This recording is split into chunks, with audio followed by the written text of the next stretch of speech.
Greetings, fellow detectives. WizardKitten here, bringing you Nancy Drew commentary, clues, and cookies. And today I'm bringing you a speed build of Shadow Ranch from Nancy Drew's Secret of Shadow Ranch in The Sims 4.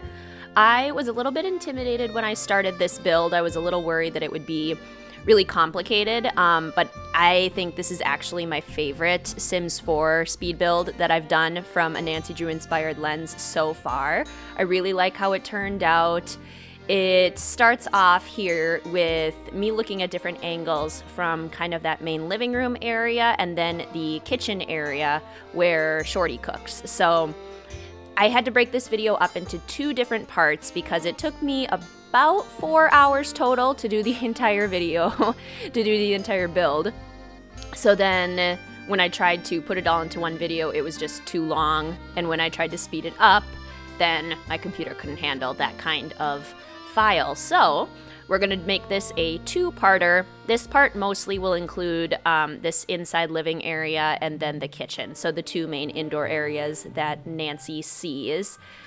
Again, I just really looked at my walkthrough from Nancy Drew's Secret of Shadow Ranch, and I tried to find basically objects that matched every single object in the game. So a lot of them are not exact reproductions by any means, like this picture here and this side table. But I just did my best to kind of fill the space in the same way that the game does, and it was just so much fun. I really enjoyed how the colors all turned in together.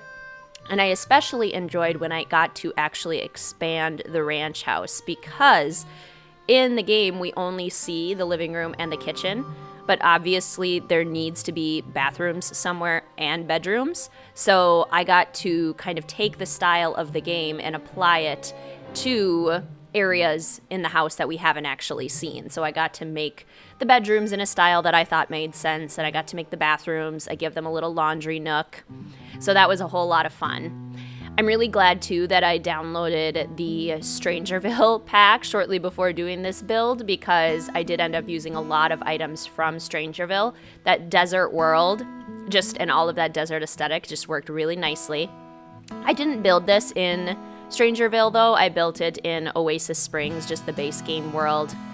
The sand ended up looking perfect, and when I show the screenshots, you can see kind of the mountainous landscape in the background. It looks so much like the game, and it was so much fun. I thoroughly enjoyed this one. Here I was trying to find the perfect rug, and this is the one that I was looking for from Get Famous. It actually looks very similar to the rug in the game. That's my favorite part when doing these recreations, is when I find an object that looks exactly like or almost exactly like the one in the game. I mean, even that portrait on the wall of the lady, that actually looks quite a bit like Frances Humber. It's not the same colors or anything, and it's a very different lady altogether, but the pose and the size of the frame and everything felt a lot like that portrait. So as close as we can get in The Sims 4 with the limitations of the game. It was a really fun challenge, and I could actually see myself playing on this lot too. There's a nice little garden patch, obviously, and there's a bunch of fun little houses around. Cool landscaping. I just had a lot of fun with this one. I did use a lot of debug items too. For those of you who don't know, if you go into Shift-Control-C to open up the cheat panel and type in bb.show-hidden-objects and then bb.show-live-edit-objects, you can access the debug menu, which has a ton of environmental clutter type items that you can't normally access in the regular catalog. So that was really cool. I did also notice that in The Sims 4 we have a distinct lack of horse decor. There's really only that one horse sculpture. There was another one that I just could not find. It's more of like a marble or alabaster type horse sculpture. Couldn't find it, but that one exists. I didn't end up using it in the build because I just used these wooden ones, this wooden carving, which I got from the debug menu or the show hidden objects menu, because that's something your Sims can actually craft. So going around and trying to look for art that was similar in style to the art that they had on the wall. It's funny because they actually have a lot of art in their house. So there were quite a few just little challenges trying to match the art as best as I could, match the colors as best as I could, and the style. Lots of fun. This is definitely one of my more favorite games It's one of the ones that when I first played it, I wasn't as impressed with it, but I think I played it, let's see, how old would I have been? I probably would have been like 13 maybe when I first played this game, so I think the story didn't really catch me as much as I think it does now as an adult. Like, the romance storyline is so good, it's so impressive, and I just love playing through it every single time. So imagining this house as a place where that romance storyline could be carried out, you could totally do that too, even with regular characters. Just regular Sims, you know? I wish there was more of a way to make this feel more like a ranch, because really the only thing that is functional about this actual plot of land is the little garden. I don't end up planting anything in there because I wanted to leave it open, but you can very easily plant tomatoes and beans just like they have in the game. I can't remember if there's anything else. I think it is just tomatoes and then beans and different varieties of those. Correct me in the comments if I'm wrong, but we do have both tomatoes and green beans in the game, so you could plant those in the garden. I filled it up with sunflowers because when you look in the game, it does actually look like sunflowers poking out through. I'm assuming that's just like the buds of the tomato and bean plants. They also have a ton of rugs, which is funny. I guess when you have stone floors, it makes sense to have a lot of rugs. Otherwise, your feet would get cold. That's such a foreign concept to me, having stone floors throughout your house and like cement walls like that, because I live in Minnesota, and if we had stone floors everywhere, we would be so cold. Carpet and hardwood are definitely more popular up here, but I know in warmer climates, desert climates, it's definitely more common to have terracotta tiles or stone flooring, things like that, for the opposite reason that we have carpet and wood. Carpet and wood keeps our houses warmer. Terracotta and stone tiles would keep our houses cooler. So, trying to match the art with some of these jungle adventure kinds of things as well. Where that bookcase is right now and where that tapestry is eventually where I put a staircase. We don't see anywhere any indication of where other rooms could be in this house. Like, if you look around outside or just in these two rooms, there are no doors leading to other places. There are no stairs.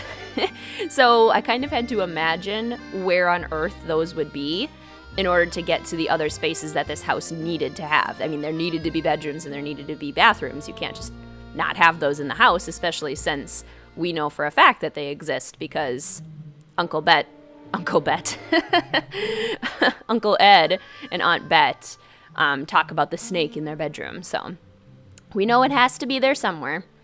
I do end up making it work. I add some stairs. I add a little alcove over by the other bookcases, and I actually really enjoy how it all turned out. I was looking for a blue door. This one was close from Laundry Day, and then the tiles from Jungle Adventure ended up working really well. So yeah, I would say there's quite a bit of Jungle Adventure in this build, and there's quite a bit of Strangerville. Just really going for that deserty vibe. Lots of fun. And here I am starting to go through the debug menu. You can't really search in the debug menu, which makes things tricky. Here I was trying to find a yellow, like the floor is wet sign. I don't think we have those anywhere in the game, and I didn't see one in the debug menu at all, so I just decided to put this yellow plant and then the pail just like they have in the game. Just kind of improvising. We do, however, have the perfect fridge. Is this not the perfect fridge? And I think this one is actually from Jungle Adventure too. So kudos to Jungle Adventure for having many of the things that I actually needed to do this build justice. It was a lot of fun. Cluttering up the kitchen was a lot of fun too. I can totally imagine Shorty in here cooking up some lamb ragu. It was a grand old time. And the counter space where they can make the Shadow Ranch cake. I do put out a little recipe box too, so that was a whole lot of fun. These windows that I'm using throughout the build are actually from Discover University, and normally the shutters are supposed to be on the outside, but in the game the shutters are on the inside, so I just rotated them the other way. So the windows are technically backwards, but they work fine. It makes it kind of fun. It's an extra little architectural detail in the room. More rugs. When I was going through my walkthrough, I would just like pause every time I had a new stationary view of things. So then I would add in a rug here or there. I would add in a painting here or there. And then this was me trying to skip through all of the walkthrough, trying to figure out when do I talk to Shorty and when can I actually see what the kitchen looks like. It's definitely an interesting challenge. I think the more I do it, the easier it gets too. I've done, what other builds have I done now? I've done the Lilac Inn from Secret of the Old Clock. I've done Nancy's House from Alibi and Ashes. I've done the Hot Kettle Cafe from Danger on Deception Island. I've done a few others. What else have I done? Yeah, just lots of builds. And the more you do it, the easier it gets for sure. And the more packs you have, the easier it gets too. A lot of these newer packs have added items that are definitely necessary. I wish we had separate stove and oven tops because in the kitchen there actually is a standing oven and then there's a stove top, but we don't have that in the game. And we don't have one giant stove like they do in the game too, so I just put these two stoves together. I think it worked overall. So in this time when many of us are working from home and social distancing and isolating a little bit more, I have been doing a little bit of streaming of the Nancy Drew games. I haven't played them all the way through since I've done my walkthroughs for each of the games, my walkthroughs and reviews. So I'm revisiting them for the first time since I did all of those, which has been a lot of fun. I love playing the games in order. That's definitely my favorite way to do it, just because you can see the progression of things and the cookies build up nicely with one another. So yeah, here's the recipe box. I love that. So I've already streamed Secrets Can Kill Remastered and Stay Tuned for Danger. So next up is Message in a Haunted Mansion. I tried it out on Twitch and a few people were able to join, but I'm starting to wonder if it might be better to do it on YouTube Live and then stream from YouTube. So if you have a preference for that, can you let me know in the comments down below? Would you prefer streams be on Twitch if you want to watch them, or would you prefer that they be on YouTube? I haven't tried the system on YouTube, but I'm sure I could figure it out. It's just figuring out different systems here and there and figuring out what will work best. I want to do it in a way that will allow the most people to join so that we can all play the games together and have a grand old time. I'm super excited to play Message in a Haunted Mansion, though. Basically all of the games from Message in a Haunted Mansion on up until probably Secret of the Old Clock. Secret of the Old Clock is still a good game, but it's not one of my favorites. All of the games up until then, I think I am super excited to play. That's definitely like a golden age of Nancy Drew games for me, is that classic era from Message in a Haunted Mansion all the way through Curse of Blackmore Manor. Like, there is not a bad game in that bunch. So that'll be a lot of fun, revisiting the classic era of Nancy Drew. What is your favorite era of Nancy Drew games? Do you like the classic era, so like the very early games? I kind of say that the classic era ended around, I would say it did end with Last Train to Blue Moon Canyon at the latest. And then Danger by Design through, what would we say? Probably through Captive Curse is kind of like that middle era of Nancy Drew games, and then Alibi and Ashes onward up until Sea of Darkness is kind of like the modern era of Nancy Drew games. So now you guys get to see a little bit of the landscaping and planning for the outside. So it was sort of helpful because outside there's a pathway or that shows where people would be walking to all of these different areas. So I was actually just able to delineate that pathway myself with terrain paint. So it's like, okay, here is the wood chopping area, here is the stables, here is the chicken coop, and so on and so forth. I do eventually find some actual logs to go along with that chopping area over there. So then we get that to look a little bit more realistic. I had to go through the debug menu. Landscaping for this place was actually pretty easy because there's really not a lot of landscaping. It's basically just desert land with a few plants popped around here and there. And And the layout ended up working out pretty well. I was worried that the lot maybe wouldn't be big enough or that it would be too big and I wouldn't be able to figure things out, but it ended up working out okay. Getting the stables here. We obviously can't put any horses in the stables, but I tried to make it look as close to what it looks like in the game so that you can at least imagine that there could maybe be some horses there. We do our best. You can imagine Tex working in his little shop and telling you nope all the time. You can imagine Dave, his handsome self, over by the chicken coop. I'm actually very happy with the fence that we find for the chicken coop because it's the hexagonal tiles, exactly like it is in the game. Again, those are the times where it's really exhilarating, where it's like, yes, I found the exact match for this. Super happy with that. And then the stables are actually open on the edges here, which I kind of like as an architectural detail. That's something that I think I might try more when I'm just building in my free time too, so that, I don't know, you can make almost a little portico where you can look through, but it's still covered. I like that a lot. That would look really nice in like Sulani or in, what's the other world I'm thinking of? Not Sulani, Selvadorada. Yeah, the one with Jungle Adventure. So here I was looking through the debug menu to see if I could find some pre-planted plants. I feel like they definitely exist, but I couldn't find them. I couldn't find like the tomato plant or the green bean plant just already growing. I could only find the seeds and the actual fruits themselves. So I guess I could have had someone go through and plant them. But I was focusing on getting this build done. Again, it took me almost 4.5 hours. So total time that I wanted to spend on those plants was a little bit more minimal. Sorry, Shorty, but I wasn't going to spend that much time on the vegetables.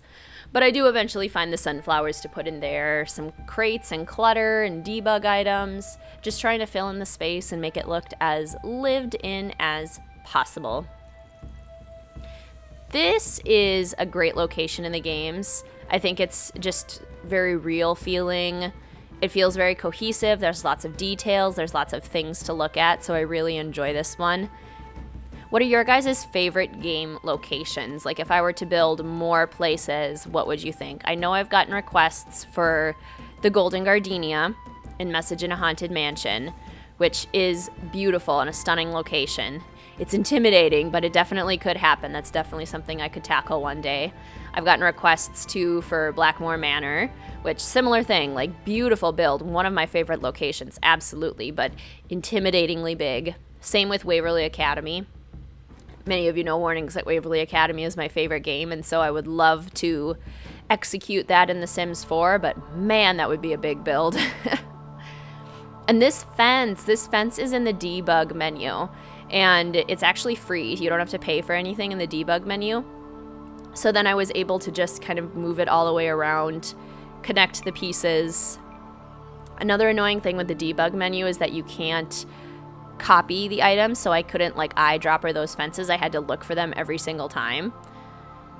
And you can't like shrink them or move them because then they just start to look funky. So I was hoping that the scale ended up working out perfectly, and it actually did. This looks very similar to the fence that they have in the game, so I was happy to find it. But then I ran into the issue of how do I make these floating fence edges look good? And I figured this gate, actually, from Seasons, looks very much like something that I've seen on ranches that I visited before. I just thought it looked very nice, so I just kind of landscaped it a little bit with some cactuses and some bushes and made a little path. I don't think I make the path yet, but I do make it eventually. Because this part of the build we had to imagine a little bit.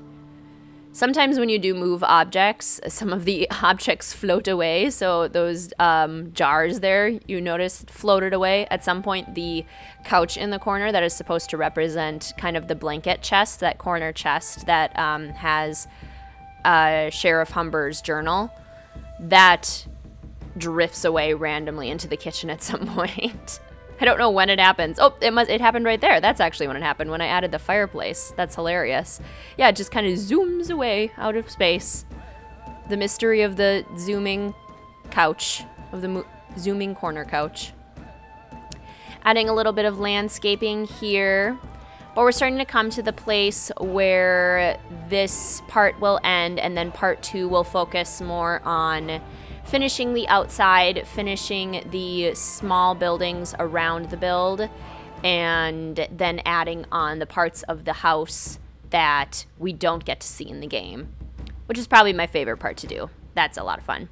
And it was a lot of fun making this fire pit, because I can absolutely just picture all of the cowboys sitting around, Tex complaining, Dave trying to be polite, Shorty being Shorty, bemoaning the other cowboys and their lack of respect for his lamb ragout.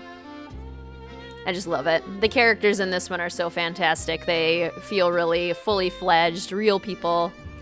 And this, again, Jungle Adventure coming to the rescue. This wallpaper here, the cement with the rocks on the bottom, it looks so much like the one that's actually in the game. Love finding stuff like this. This shed was a challenge, I will tell you. Because, for those of you who have played the game, I mean, spoiler alert, maybe, not maybe, there is a passage that you find in this shed here, and I wanted to be authentic, and I wanted to include that passage. I don't think I do it in this part. I think that's going to be in the next part. But man, was it difficult to get that passage to work. I'm not even sure if it's actually going to be functional in the game, because I had to do a little bit of move objects, debug item overlays to actually make it work with the space and not look weird. So we do our best. Again, we just do what we can. We're going to be coming up on the screenshots here pretty soon. I'm only showing screenshots for the living room and the kitchen, since those are the main parts that we worked on. But feel free to check out part 2 to see the rest of the build come together. Here we move into the screenshots. I love how the kitchen turned out. It was so much fun. And I tried to take pictures from the angles that are the same angles as the game. I really hope that you enjoyed this build, fellow detectives. Oh, mailbox in the way, ignore that.